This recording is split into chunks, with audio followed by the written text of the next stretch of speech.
Well, hi, my name is Lucas, and I'm doing this video for my class called Translations and Betrayals from the movie to the movie, from the movie to reality, science fiction. That is in the middle. Okay, so that's a really good class, and I really like it, and I recommend it if you like science fiction. It's a really good class. I had a great time there. Okay, so I'm going to talk about the synths and um the ethics behind them, and I think I'm going to talk about it because it's a topic I really like, and I learned about them in this class.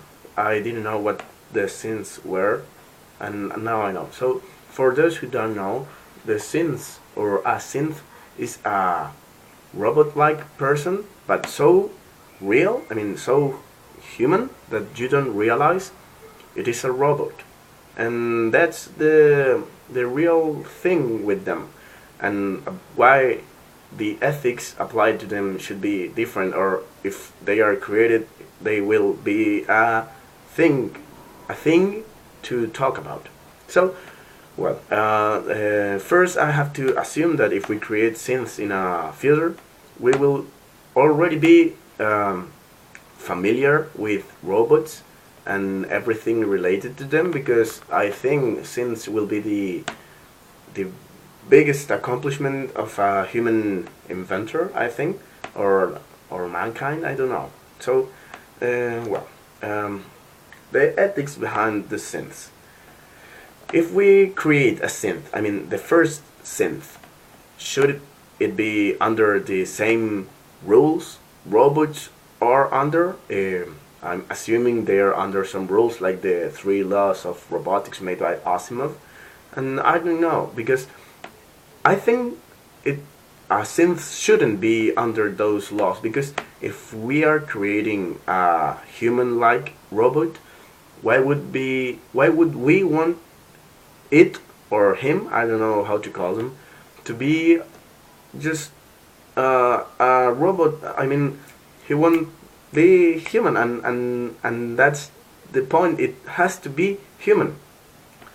And then we have another question. I mean, will we ever be able to create a human who is not a human? I mean, are we playing to be God?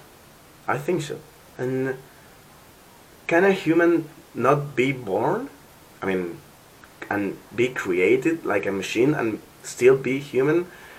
And I think it will be hard, because I think the first synth we ever create will have some trouble developing himself, because if it is created, if it is created, I think obviously it will be inside a laboratory, and it won't have a family or friends or anything to play with or to be a child, assuming it is a synth which grows up, because it could be also a synth which is made like, I don't know, a 20-year-old woman, and will be created like that, and will be like a 20-year-old woman forever.